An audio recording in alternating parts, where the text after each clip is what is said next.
suis Bertrand Sanson, je suis consultant chez Oasis Mobilisation. Oasis Mobilisation, en quelques mots, c'est une entreprise qui est dédiée au conseil et à la formation en management. Nous sommes une vingtaine de collaborateurs et nous avons créé cette entreprise avec 2 associés en 2010. Alors, Oasis est un groupe spécialisé dans les transitions professionnelles. C'est un mot un peu générique, mais qu'est-ce qu'on met à l'intérieur de ça? C'est un groupe qui aide les individus, les équipes et les entreprises à réussir leurs projets de transformation. C'est peut-être une réorganisation, la fusion de 2 entreprises et aussi l'accompagnement des salariés dans le cadre des plans d'action de type plan de sauvegarde de l'emploi, plan de départ volontaire. Autrement dit, on est en capacité d'accompagner individuellement les gens vers un nouveau poste, vers une nouvelle entreprise et d'accompagner collectivement les équipes vers une nouvelle façon de travailler.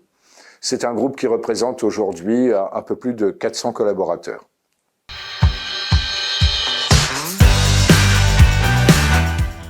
C'est simple, un premier chiffre, 35%, c'est le nombre de salariés qui, en France, aujourd'hui, effectuent au moins un jour de télétravail par semaine. Voilà, il y a beaucoup de disparités derrière ce chiffre. Il y a des gens qui sont quasiment en full remote, c'est-à-dire en télétravail à 100%, d'autres qui, au contraire, travaillent 1 voire 2 jours. Alors 2 jours, c'est ce qui semble être la tendance la plus observée dans les entreprises.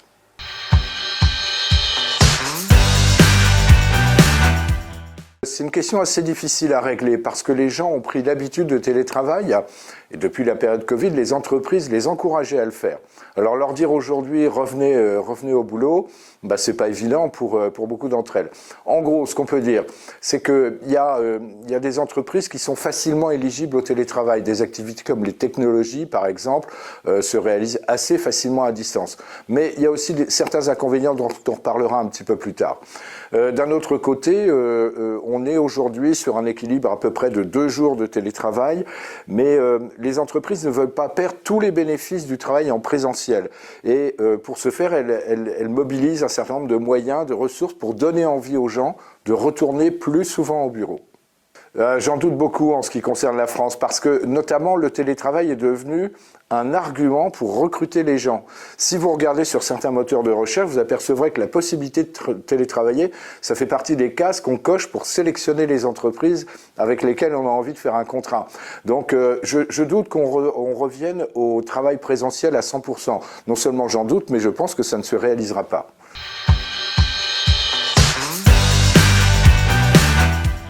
Alors c'est ce qu'ils essayent de faire, mais ils se heurtent à de grandes difficultés. Ce qui est intéressant, c'est de se poser la question pourquoi, en particulier les grandes entreprises américaines, cherchent à faire revenir les gens au bureau. Pour une raison simple, c'est qu'ils se sont rendus compte que le télétravail avait certains avantages, notamment des avantages économiques, parce qu'on loue moins de surface disponible pour accueillir les gens, mais ça a aussi certains inconvénients, notamment pour faire travailler les gens sur ce qu'on appelle les projets de moyen et long terme. Tout ce qui va permettre à l'entreprise d'être viable sur les prochaines années.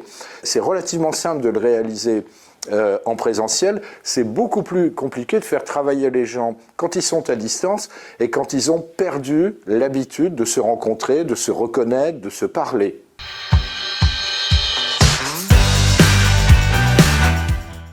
Alors, sur la France, en ce qui concerne cet aspect-là, c'est-à-dire la conduite des grands projets, c'est évident qu'il va falloir faire revenir les gens au bureau, ne serait-ce que ponctuellement. Après, il y a d'autres solutions qui sont en train d'être envisagées par les entreprises, notamment les solutions technologiques avec l'intelligence artificielle et avec la réalité virtuelle qui permet de reconfigurer des groupes de travail, j'allais dire, comme s'ils étaient réellement ensemble. Ceci étant, on le sait par expérience, au commencement du fonctionnement d'une équipe, il y a une chose essentielle, c'est la relation que l'on crée avec les gens. Cette relation, elle ne peut pas se créer simplement via des écrans et des boutons numériques.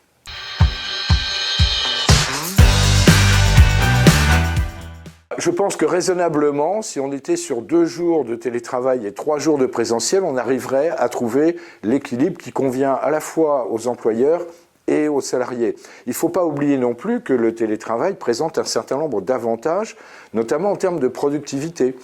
Les indicateurs, et ce n'est pas les sondages, mais c'est les indicateurs de performance qui le démontrent, c'est que les gens qui sont seuls à leur bureau pour réaliser un travail sans aucune perturbation vont être beaucoup plus productifs que si vous les mettez dans un open space. Ça fait partie des grands avantages du télétravail.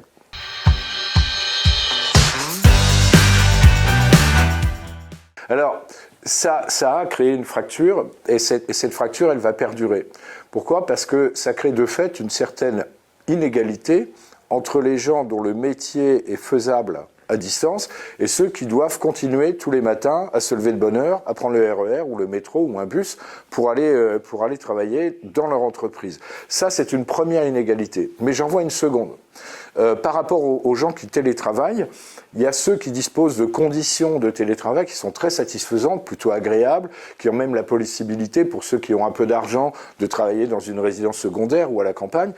Et d'un autre côté, les gens qui travaillent dans des conditions beaucoup plus difficiles, qui sont dans leur propre appartement, qui est souvent exigu, avec des enfants qui font du bruit, etc. Ça crée une réelle inégalité au télétravail. C'est la raison pour laquelle certaines entreprises promeuvent aujourd'hui le retour au bureau pour que tout le monde se retrouve sur un même pied d'égalité.